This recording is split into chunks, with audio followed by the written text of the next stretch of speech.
ბუდაპეშტი კონსერვატიული პოლიტიკური მოქმედების კონფერენციას მასპინძლობს ღონისძიებაზე მსჯელობის მთავარი საკითხებია ტრადიციული ღირებულებების დაცვა, მიგრაციის შეზღუდვა, ეროვნული სუვერენიტეტის და ქრისტიანული ფასეულობების გაძლიერება და ცივილიზაციის გადარჩენა.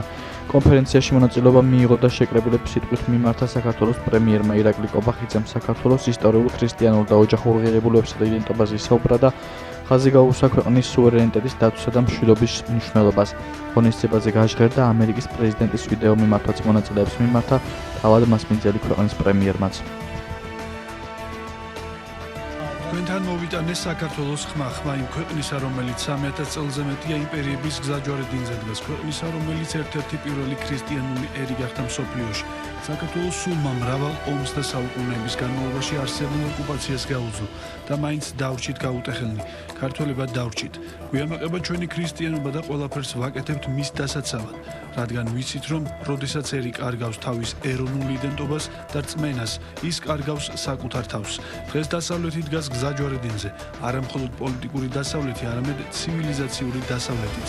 დასავლეთი, რომელიც ეფუძნება ქრისტიანულ და დემოკრატიულ ღირებულებებს, იყო პროევროპული, არ ნიშნავს იყო ანტიქართული. ჩვენ გვწამს ერებისგან შემდგარი ევროპის თავისი ძლიერი იდენტობით და ჩვენ სიამაყით ვდგავართ მათ გვერდით უნგრეთში და მის მიღმაც, ვინც ჯერ კიდევ მიიჩნევს, რომ პატრიოტიზმი არის ღირსება და არა ცოდვა. ჩვენი ერთგულება ევროპული ინტეგრაციის მიმართ მტკიცია, მაგრამ ჩვენ არ დავთმობთ ჩვენს ღირსებას და სუვერენიტეტს. ჩვენთვის მიუღებელია ორმაგი სტანდარტები და არც ჩვენს იდენტობას გავცვლით პოლიტიკურ კეთილგანწყობაზე. უკრაინის ომის დაწყებიდან ჩვენ გავუძელით უზარმაზარ ზეწოლას, როგორც გარედან, ისე შიგნიდან იმ ძალებისგან, ვისაც სურს საქართველო კვლავ გადაიქცეს საბრძოლო პოლიგონად. ჩვენ სხვა გზა ავირჩიეთ, მშვიდობის გზა ომის ნაცვლად, სტაბილურობა ქაოსის ნაცვლად. ჩვენი ხელისუფლება ყოველთვის მშვიდობის მხარეს იდგება, მაგრამ მშვიდობა ყოველთვის მოწყვლადია, თუ მას სიმართლე არ იცავს. წლებია საქართველო ებრძვის უცხოური დაფინანსებით მოქმედი არასამთავრობოების და მედია საშუალებების დეზინფორმაციას, რომლებიც პროგრესს კი არ ემსახურებიან, არამედ ცდილობენ ჩვენი ღირებულებების გადაკეთებას. როდესაც საქართველომ გაატარა ზომები, რომელიც სუვერენიტეტის დაცვასა და არასამთავრობოების გამჭვირვალობას ემსახურება, ამას მუქარით და სანქციებით შეხვდნენ. მხოლოდ იმიტომ, რომ გავბედეთ და ვთქვით, დავიცვათ საქართველო და თავად გადაწყვიტოს საქართველო. ყველა ზემოაღნიშნული შემაშფოთებელი მოვლენა, მსოფლიო მშვიდობის რღვევა, სხვა ქვეყნების საშინაო საქმეებში ჩარევა, ბრძოლა ეროვნულ და რელიგიურ იდენტობასთან, გენდერული და LGBT პროპაგანდა, ოჯახური ღირებულებების შეზღუდვის მცდელობა, მედიის თავისუფლების გლობალური რღვევა და ცენზურა, ლიბერალური ფაშიზმი ერთი ცენტრიდან არის координირებული. ჩვენ ამ ცენტრს 2022 წლიდან გლობალური ომის პარტიას ვუწოდებთ, ხოლო შეერთებული შტატების ახალი ადმინისტრაცია მას Deep State-ად მოიხსენიებს. მოხარული ვართ, რომ პრეზიდენტმა ტრამპმა და მისმა ადმინისტრაციამ ბრძოლა Deep State-ს გამოუცხადეს. უცხოური ინტერვენციების ცნობილი მეთოდები, როგორიცაა USAID და NEDI, რომლის მეშვეობითაც Deep State-ი ცდილობდა საქართველოში ბოლო 4 წელიწადში 4 რევოლუციის მოწყობას, გაუქმებულია. ახალი ადმინისტრაციის განცხადებები და კონკრეტული ნაბიჯები ნამდვილად იმედის მომცემია, თუმცა ეს საკმარისი არ არის. როგორც ჩანს, Deep State-ი ჯერ კიდევ ღრმად არის ფესვგადგმული ამერიკულ და ევროპულ ბიუროკრატიაში, რაც ნათლად ჩანს საქართველოზე ზეწოლის კონკრეტულ ფაქტებში. ამის მაგალითია ევროპარლამენტის მიერ მიღებული 6 უსამართლო რეზოლუცია ქართველი ხალხის წინააღმდეგ, ასევე შეერთებული შტატების წარმომადგენელთა პალატის მიერ მიღებული კანონპროექტი, ეგრეთ წოდებული მეგობარი აქტი, რომელიც ასევე სამართლოა და ქართველ ხალხზე თავდასხმას წარმოადგენს.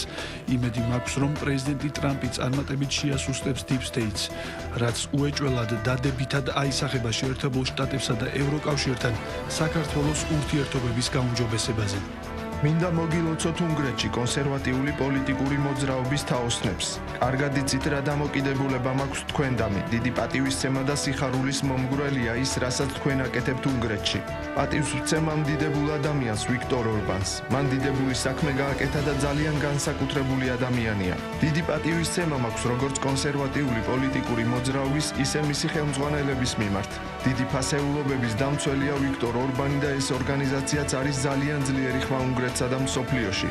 მინდა დიდი მადლობა გადაგიხადოთ ყველას კიდევ ერთხელ და გისურვოთ ყოველივე საუკეთესო ამ ღონისძიების ფარგლებში.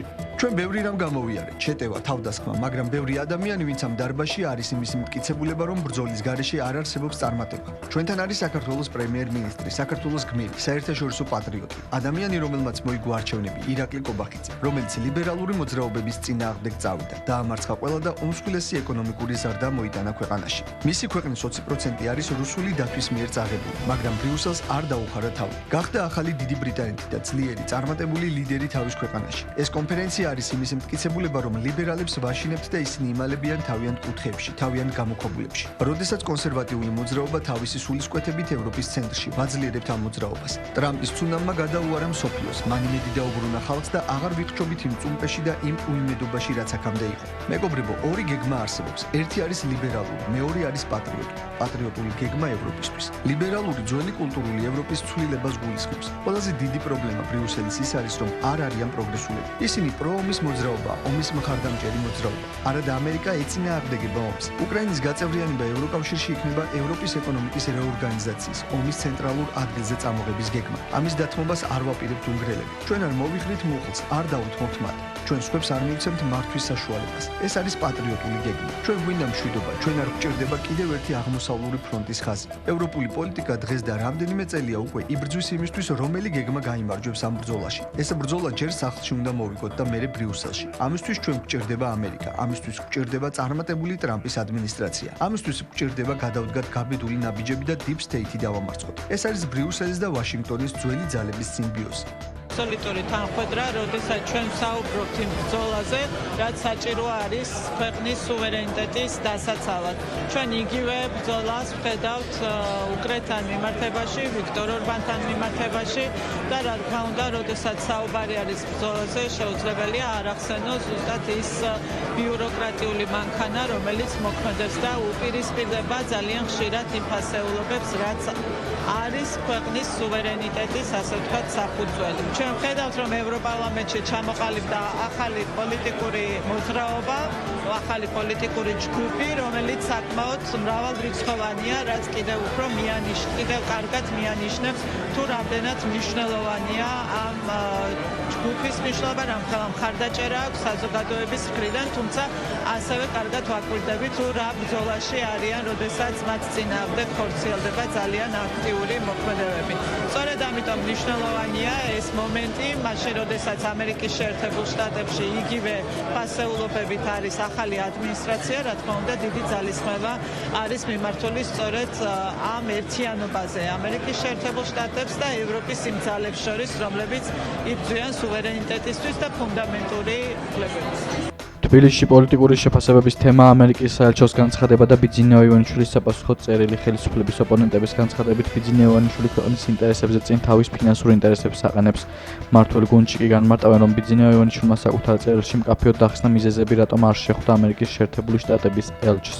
ქართული ოცნების განცხადებით ფორმალური და არაფორმალური სანქციების ფონზე შეხვედრის მოცემულობა არ იქნებოდა მართემული, თუმცა ამ დროს წერილში განმარტებულია, რომ საქართველოში ამერიკის ელჩის შეხვედრა პრემიერ-მინისტრთან ძალაშია. ამ შეხვედრაზე ბიძინა ივანიშვილის ტრამპის ადმინისტრაციის გზავნილი უნდა მოესმინა. ქართული ოცნების საპატიო თავმჯდომარემ კი საპასუხო წერილი გამოაქვეყნა. ამერიკის შეერთებული შტატების ელჩს პრემიერთან შეხვედრა შევთავაზეთ, თუმცა უარი განაცხადა. აქედან გამომდინარე, ჩემთან შეხვედრის მოთხოვნას აქვს ერთადერთი ახსნა, რომ შეხვედრას მხოლოდ პირადი შანტაჟის ფონზე აქვს ფასი, ნათქვამია განცხადებაში. წერილში ასევე ვკითხულობთ, რომ ბიძინა ივანიშვილი კვლავ გამოთქვავს იმედს, რომ ამერიკის საელჩო დადებითად უპასუხობს მთავრობის შეთავაზებას ქართულ-ამერიკული სტრატეგიული პარტნიორობის საფუძვლიდან კონკრეტული გზამკვლევით განახლებაზე. ივანიშვილის წერილში ერთადერთი რაც საქართველოს ყველა მოქალაქეს უნდა ახსოვდეს, არის ის, რაც მან თავად აღიარა, ეს იყო ის, რომ მომხსენით სანქციები დამიბრუნე ჩემი ფული და მე ვილაპარაკოთ, ხო? ანუ ერთი ადამიანის ჯიბეს, ერთი ადამიანის ქონებას შეეწირა ამერიკის შეერთებული შტატებისა და საქართველოს 30 წლიანი ურთიერთობა. აქ ცხადი არის ის, რომ ამ ადამიანმა თავის პირით აღიარა ორი რამ. პირველი, ვერანაირი დალაგება ვერ მოხდება ამ გუნდის ამერიკის შეერთებული შტატების ნებისმიერ ადმინისტრაციასთან და მან ამას ხაზი გაუსვა, მათ შორის, როდესაც გახსენა ბაიდენის ადმინისტრაცია და მეორე, რაც არის ყველაზე მთავარი, საქართველოს მოქალაქემ უნდა იცოდეს, რომ ქართული ოცნება ერთი ადამიანის ქონებას აყენებს იმაზე მაღლა, ვიდრე საქართველოს მოქალაქის უსაფრთხოება მშვიდობა. ამ წერილმა და ამ წერილზე მიღებულმა პასუხმა დაადასტურა ერთადერთი რამ, რომ ივანიშვილისთვის ძვირფასი და მნიშვნელოვანი არის მხოლოდ მისი ფული და სწორედ ამას უკავშირდება ის, რომ ყველა მის ბოლო საჯარო გამოსვლაში ლაპარაკი არის მის ფულზე, იმ ფულზე, რომელიც დასავლეთში არის გაყინული და იმაზე, რომ ის ითხოვს ამ ფულის დაბრუნებას. მეორეს მხრივ, ეს წერილი ადასტურებს იმას, რომ ჩვენი პარტნიორები ძალიან კარგად ხედავენ, ვინ არის აქ რეალურად მართველი. აჩვენა პასუხს ამაში, ამ მიდგომაში ახალი არაფერი არის ზოგადად. ეს პასუხი თავის დროზე მიღებული აქვს წინა ელჩსაც და მე მგონი ზუსტად ეს არის დასტური იმ თანმიმდევრულობისა, რომელიც აქვს ბიძინა ივანიშვილს და რომელიც ზოგადად ხელისუფლებას თუ პარტია ქართულ ოცნებას აქვს. ამას ემატება მეორე ფაქტორიც, როგორც წარმოუდგენიათ შეთავაზება შეხვედრისა იმ პირობებში, როდესაც წინა ადმინისტრაციამ უსამართლოდ სანქციები დაუწესა ბიძინა ივანიშვილს. რა თქმა უნდა, ეს ნიშნავს შეხვედრას შანტაჟის ქვეშ, როდესაც ნებისმიერი გარედან დამკვირვებელმა შეიძლება იფიქროს, რომ სწორედ ამ საკითხებზე შეიძლება იყოს მსჯელობა. გიორგი ბაჩიაშვილის პირველი განცხადება დაკავების შემდეგ დეტალებზე მან ცოტა ხნის წინ თბილისის საქალაქო სასამართლოში მტკვარი ჰესის საქმეზე გამართულ პროცესზე ისაუბრა. შეგახსენებთ, რომ თანაინვესტირების ფონდის ყოფილი ხელმძღვანელი რამდენიმე დღის წინ დააკავეს. სუსის მიერ გავრცელებული ოფიციალური ინფორმაციით ბაჩიაშვილი წითელი ხიდისა და სადახლოს შორის არსებული ეგრეთ წოდებული მწვანე ზონის მონაკვეთის მიმდებარედ გადაადგილდებოდა. წინებით არავინ გადმოსცემდა. მინდა რომ არანაირად არ დაბაშავე არც ერთ სისხლის საქმეში, რომელიც შენს წინააღმდეგ ფაბრიცირებული. დღეს მე ვარ ივანიშვილის პირადი პატიმარი და დღეს მე ამას კიდე ერთ ახალ ძალიან დიდ საერთაშორისო დანაშაულის შესახებ ვიდა შეგაკვირვებოდი. საერთაშორისო დანაშაული, რომელიც პირდაპირ ივანიშვილის დაკვეთით მოხდა.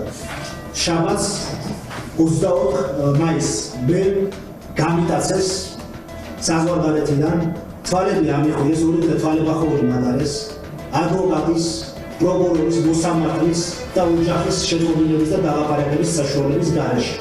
შემდგომ პირდაპირ მოტაცებულ ჩატერეს აიძენას ბომბარდირის თვითფრინავში და ყველანაირი თანამდებობის გარეშე ყველა კანონის დარღვევით ჩაომიყენეს მოტაცებული საქართველოში. საქართველოს ისტორიაში ძალიან ბევრი საქმე ახსოვს. სხვადასხვანაირი გართულებით და საუბრის არასადარული სწორად გარემოებები, თუმცა ამ შემთხვევაში ნამდვილად არ ვიცი, დანაშაულებრივი ჯგუფა, რომელიც და საქართველოს თავისუფლებას თავს, ნამდვილად აჯობა თავის თავს. მე წარმოგვიდგენა არ აქვს, რა ინფორმაცია მისცეს და რა ტყუილები გააცნეს სხვა სახელმწიფოს, რის გამოც ასეთი, რასაც მოყვა ასეთი მოქმედება ჩემს წინააღმდეგ, თუმცა მინდა გითხრა, რომ დიდ შესწავლაში შეიყვანეს და საჭემი გამოძალვის სპეცოპერაციამ შეიძინა საერთაშორისო მასშტაბებში. საქართველოს ხელისუფლებას არ ჰქონდა კანონიერი გზა ჩემი ექსტრადირებისთვის. იმიტომ რომ ინტერპოლის ძებნა იყო შეჩერებული ჩემი ადვოკატების მიმართვის შედეგად, ინტერპოლს არ გამოჩნდა რამდენიმე დღეში დაედგინა, რომ ჩემი სისხლისამართლებრივი დევნა არის სრულიად პოლიტიკური.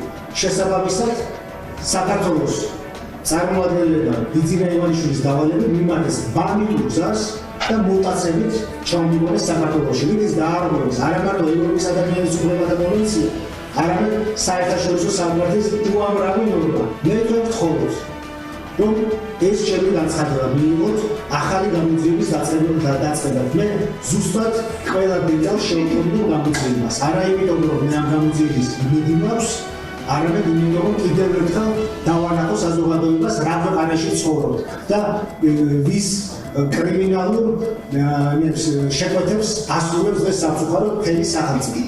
ეს არის დაუშვებელი და ეს არის ჩვენი ქვეყნის სირცხული პირდაპირ. დღეს ყველა სამართლებთ პირადად ბიძინა ივანიშვილის პატიმარს და ამ საქმეებზე ყველას მოეთხოვება ადრეთუმია თია წულუკიანის შოუები უნაგონი იქნება დამიჯერებით. ყველას გასაგონებია, მათ შორის ჩემი პროკურორის. პარლამენტმა თამბაქოს კონტროლის შესახებ კანონში ცვლილებები მესამე მოსმენით დაამტკიცა. ცვლილებას მხარის 72-მა დეპუტატმა დაუჭირა, 7 დეპუტატი წინააღმდეგ წავიდა. 2025 წლის 1 აპრილიდან თამბაქოს ნაწარმთან დაკავშირებით შეზღუდვებია, რაც თამბაქოს ახალ შეფუთვას და ეტიკეტში ცვლილებებს ითვალისწინებს. თამბაქოს კონტროლის შესახებ კანონის შესაძლებლობთან დაკავშირებით არის პრინციპულად კაცრი, ჩვენ რა თქმა უნდა მხარს არ დავუჭერთ და ეს ჩვენი დამოკიდებულება არის არგუმენტირებული. ზოგადად მინდა გითხრათ, რომ თამბაქოს კონტროლის შესახებ კანონი, რომელიც მე-9 მოწვევის პარლამენტში მივიღეთ, რომელიც საკმაოდ პოზიტიური შედეგი მოიტანა დღემდე და ეს პოზიტიური შედეგი ფიქრობ უნდა გაგრძელდეს. ნელ-ნელა ვაციცკით ამ სიკეთეებს. ეს არ არის პირველი შემთხვევა, მაგრამ ეხლასთან თავარი არგუმენტები რაც არის ჩამოთვლილი, მათგან პრაქტიკულად არც ერთი არ მისაღები. ის რომ თქვათ, მისი მომხმარებელი არის ძირითადად ერთი სეგმენტი და მცირე ჯგუფი, ეს აბსოლუტურად გაუგებარია. ეხლა უარყოფითი გავლენის მქონე პროდუქტი თუ მისი დაშვება და გავრცელება ისე უნდა გავსაზღვროთ, მცირე ჯგუფი მოიხმარს მას თუ დიდი ჯგუფი, მე ვფიქრობ თითოეული მოქალაქის სიცოცხლე და ჯანმრთელობა არის დასაცავი და მეორე არგუმენტის რომ თითქოს ეს ბიუჯეტის შენატანი ამით გაიზრდება, ვფიქრობ რომ შესაძლოა მცირედით გაიზარდოს, მაგრამ პარალელურად მოემატებს ჯანდაცვის დანახარჯები. თვითონ კანონ პროექტის განმარტებითი ბარათში რაც წერია თუ რატო არის საჭირო ამ კანონის ასე მიღება საპირისპიროს ამტკიცებს. ერთი არასწორი მგონია რომ დაჩქარებული წესით ვიღებთ ისეთ ცვლილებებს კანონებში, რომლებიც ადამიანების ჯანმრთელობას უკავშირდება და მეორე, აქ მაგალითად წერია ასეთი რამე რომ თამბაქოს ნაწარმის შეფუთვის სტანდარტიზების შესახებ რეგულაციის მიზანი არის რომ თამბაქოს ნაწარმი რომელიც არის უარყოფითი გავლენის მქონე პროდუქტი, ამან დაკარგოს საზოგადოებისთვის მიმზიდველობის ხარისხი და სიგარილას შემთხვევაში ეს არ მიიღწევაო. აი სრულად გაუგებარია, რატო არ მიიღწევა, როგორ არ მიიღწევა. მე რა აკითხვა, რომ ეს არის მცირე და მიზერული ცვლილებები და ეს მცირე და მიზერული ცვლილებები, მცირე და მიზერულიც რო იყოს დაკავშირებული ადამიანების ჯანმრთელობასთან. ამ შემთხვევაში ეს მცირე და მიზერული ცვლილებები უნდა მივიღოთ არა გამარტივების გზით, უпростоრად რეგულაციების მოხსნით გზით, არამედ პირიქით, სიგარეთს გადმოვიყვანოთ იმ რეგულაციებში, რომელიციც არის სიგარეტი და რომელზეც იყო დღემდე ეს სიგარილა თუ რაც ქვია. საგამოძიებო კომისიის ხდომაზე 2004-2008 წლებში საქართველოს ოკუპირებულ ტერიტორიებზე შექმნილი ვითარება და 2008 წლის აგვისტოს ომის შედეგად დამატებით ტერიტორიებისა და სოფლების ოკუპაციის ფაქტებს განიხილავენ. მოусმინეს ვასილ მაღლაფეიძესაც, მანამდე ისაუბრა გელა შერმადინმა. როდესაც 8 აგვისტო მოხდა 9-ში 10-ში შემოვიდნენ ჩვენი სამხედრო დანაყოფები ხეობაში მოსახლეობის ალბათ დაცვის მიზნით. ქაოსური და ქაოტური სიტუაცია იყო იმასთან დაკავშირებით, რომ მოსახლეობა არ იყო ინფორმირებული თუ რა მოხდებოდა. ღამე გადიოდნენ ტყეებში და მინდვრებში, გადაყავდათ მოხუცები და ბავშვები და იქ აფარებდნენ თავს. რუსები შემოვიდნენ 14-15 აგვისტოს, როდესაც უკვე ფაქტიურად გადაწყვეტილება იყო მიღებული, რომ ცეცხლშეწყვეტის შესახებ აკონტროლებდეთ შესასვლელ გამოსასვლელებს და შემდეგ ნელ-ნელა უკვე იქით აბრევის მხრიდან, ოჭოსნის მხრიდან ნელ-ნელა შემოიყვანეს ძიმე ტექნიკა. გამოვასწარეთ ამ მდგომარეობას, მაგრამ ყველამ ვერ გამოასწრო. რუსის ჯარებს შემოყვნენ ოსური ბანდფორმირებები და ამ ბანდფორმირებებმა დააკავეს ეს პოლიციელები და ტყვედ ჩაიგდეს 10-15 პოლიციელი ყავდა დაკავებული. ქართული პოლიციელები. ის რომ საფრთხე არსებობდა, ის რომ პოლიციის რაზმი უნდა გამოსულიყო, მოსახლეობა გაფრთხილებულიყო, ესეთი გაფრთხილება არ არსებობდა? ზუსტად მაგას ვიძახდი ბატონო, ესეთი გაფრთხილება არ იყო. ყოველდღიურად ელოდებოდა მოსახლეობა, რომ ვიღაცა რაღაცას ეტყოდა. 14-ში შემოდიან რუსები, 14-15 პერიოდში და ეს ქართული შენაერთები სად არიან ამ დროს? გამორბიან უკან. გამორბიან უკან ჩვენთან ერთად და იმ სიბრში და იმ ქაოტურ სიტუაციაში იქნებოდა გზაზე შეიქმნა საცობები და ტექნიკა დატოვეს. ტექნიკაც მოგვონდათ ძირთად მოასწრეს გამოტანა ტექნიკის. ერთად მორბოდით ჯარი და მოსახლეობა. ერთი ტყვია არ გავარდნილა ის. ერთი ტყვია არ გავარდნილა ახალგორში, ისე დავტოვეთ და ისე წამოვედით ახალგორი. რომ არ მომხდარიყო ახალგორის შეყვანა აი ამ დროებით შექმნილ ადმინისტრაციაში. თქვენ როგორ ფიქრობთ? მაშინ ამ 2008 წლის მოვლენების შემდეგ ახალგორში შემოვიდოდა საოკუპაციო ჯარი თუ ახალგორი დარჩებოდა, ასე ვთქვათ, უვნებლად ისე მცხეთა-მთიანეთის და დანარჩენი საქართველოს შემადგენლობაში. მე ვფიქრობ რაღაცა იურიდიულად მართლები კიდევ უფრო იქნებოდით მართლები. ახლა იძახიან ისინი რომ აგერ ის ხომ იყო ოლქის საზღვრები იყო, მე კიდევ აგერ ის ადმინისტრაცია ქონდათ და თქვენც აქ ახართ და ჩვენ უფრო იმიტომ შემოვედით. როდესაც ქალბატონის ჰალიმ ზურაბიშვილის არჩევნები იყო 2018 წელს, იქ მცხეთაში შეკრება ქონდა და ქალბატონის ჰალიმ როდესაც გაიგო რომ მე და ჩვენ ვიყავით ახალგორლები, ესეთი რაღაც თქვა, რომ აი ახალგორზეო მე ვესწრებოდი ერთ შეხვედრასო. შეკრება იყო, სააკაშვილი ესწრებოდაო, სარკოზიო, რუსების მხარე იყო და უთხრესო სააკაშვილს, რომ აგერ ახალგორიო, გაწმენდილი არისო განფორმირებებიო, არავინ აღარ არისო, საშიშროება არაფერი არ არისო და შედითო და ქართულმა საპოლიციო დანაყოფებმაო დაიკავონო ახალგორიო და გააგრძელეთო ცხოვრებაო, მაგრამ ესე უთხრაო, რომ არაო, ან მთლიანად ცხინვალის რეგიონი, ან ცალკე ახალგორი არ მინდაო. მიხეილ სააკაშვილისთვის ჩვენი ახალგორი ქსნის ხეობა თურმე რაღაცა რიყების ქვების გროვა ყოფილა. ეს არის 13 აგვისტო, სული ტანკები მოდიან გორიდან თბილისის მიმართულებით და უცებ შინაგან საქმეთა მინისტრის მაშინდელმა მოადგილემ მეკა ზღულაძემ ჩაატარა ბრიფინგი, რომ გილოცავთ ხალხნო, გადავრჩით ორჯოსანთან აუხვეს რუსეთის ტანკებმა თბილისისკენ აღარ მოდიან. უსმინეთ თქვენ ამ ინფორმაციას? კი, მახსოვს ეს ინფორმაცია. როგორ აღიქვით მე? ზუსტად ორჯოსანთან შემოვიდნენ მე ახალგორში ეს ტანკები. ანუ პრაქტიკულად ეს იყო ფრაზა, რომელიც ნიშნავდა, რომ ახალგორის ოკუპაცია ხდება და ამას გილოცავდა შინაგან საქმეთა მინისტრის მოადგილე. არანაირი გაფრთხილება ხელისუფლებისგან რომ საფრთხე არსებობს არ ყოფილა. მე როგორც ვიცი, ინფორმაცია მაქვს, რომ მაგ პერიოდში 8 აგვისტოს მერე სადღაც 15-მდე ვანო მერაბიშვილი იყო ჩამოსული ახალგორში და იქ რაღაც თათბირები იმართებოდა. როგორ აფასებენ უკვე ამდენი წლის მერე სააკაშვილის რეჟიმის მიერ ახალგორელების წინააღმდეგ გადადგმულ არაერთ ნაბიჯს? ყველა აფასებს ისე რომ ჩვენ გაგვწირეს და არ ვიცი, ახალგორის მუნიციპალიტეტი ჩააბარეს და გაყიდეს რუსებზე. გაზაფხულია 2007 საყა თარიღები ესე ზუსტად ვერ არის ვერ შეიძლება ვერ თქვა, მაგრამ გაზაფხულია ნამდვილად გეტყვი, იმიტომ რომ შემდეგ მაისი მოდის და მოგდიოდა ხოლმე ცირკულარი წმონებულებს, რომ პარლამენტს რა უნდა მიეღო გადაწყვეტილები გეგმაში რა ქონდათ და ნუ არ ვიცი ხა ყოფილი პარლამენტარი ვიყავით, ვისაც მაინტერესებდა, ვკითხულობდი ხოლმე და ეს დღე ძალიან კარგად მახსოვს. ისაც არა მახსოვდება და ესე ვკითხულობ და უცებ უყურებ და აი გააზრება მინდა და ვიჭესო ყოფილი სამხრეთ ოსეთი უნდა შეიქმნას და ახლა ვიწყებ ეს ყოფილი სამხრეთ ოსეთის ტერიტორიაზე ადმინისტრაციული ოლქი, მაშინ ყოფილი ბრუნდები 92 წელს და ეს გააზრება და პირველი ვიღებ მაშინვე ტელეფონს, აი დინამიკა შეგეტყვი და დიდი დრო არ დამჭირდება. და ურეკავ ჯამბულ ბაკურაძეს, წოდებულ ჯამბულ ბაკურაძეს, ძალიან კარგი კაცს და გარგონიზატორს. ჯამბულ ბაკურაძე იყო ნოღაიდელთან იყო რეგიონალური დეპარტამენტის ხელმძღვანელი და აი გუბერნიებს ფაქტობრივად ის ხელმძღვანელობდა და ჩვენ გქონდა ყოველდღიური კავშირი. მე არ ვიცი ომითხრა, მაგრამ მაცალეო მითხრა. 5 წუთი როგორც ხდებოდა ხოლმე შეათანხმება პრემიერთან, ნოღაიდელთან და ძალიან კარგად გქონდა ეს სისტემა აწყობილი და მირეკა რომ არ ვიციო. ხა დაურეკე რამოდენიმე პარლამენტარს.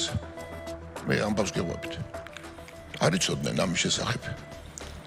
ახლა რაღაცა უცნაურობა ხდება, ვკითხულობ, რაღაცა ხო არ მეჩვენება ხო ხდება ზოგჯერ. მეჩვენება კი არა, ხო არ არის რომ რაღაცა ვერ გამომაჩინა ასე არა და კანონში ცვლილება ეგეგმება. დაურეკე პალიკო კუბლაშვილს, იურიდიული კომიტეტის თავმჯდომარეა. პალიკო მეუთხარი ესეთი რაღაცა არის და რას ნიშნავს ეს მეუთხარი როგორ არის, რას ნიშნავს ახალგო თემა როგორ არის ხო მარტო მე არ მეხება და ამას. არა უკაცო გეჩვენება ხა ბაბაშვილი და ეცინება თან. უცბად. მეუთხარი პალიკო ნამდვილად არ არის, მანქანაში ვარო და მივალ მაგრამ გამორიცხულია ახლა არ არსებობს არაფერი ბჯელობა არ ყოფილა მის შესახებ. მე მინდა ამას მიაქციოთ ყურადღება. ხო ტყუილს არ ამობს, აგერ არის პალიკო. ავიდა 15 წუთი შეიძლება ხა ვიღაცას დაველაპარაკე კიდე და ვკითხე რომ ეს რა ხდება. ხო, თავარი დაცვა ის დაურეკე.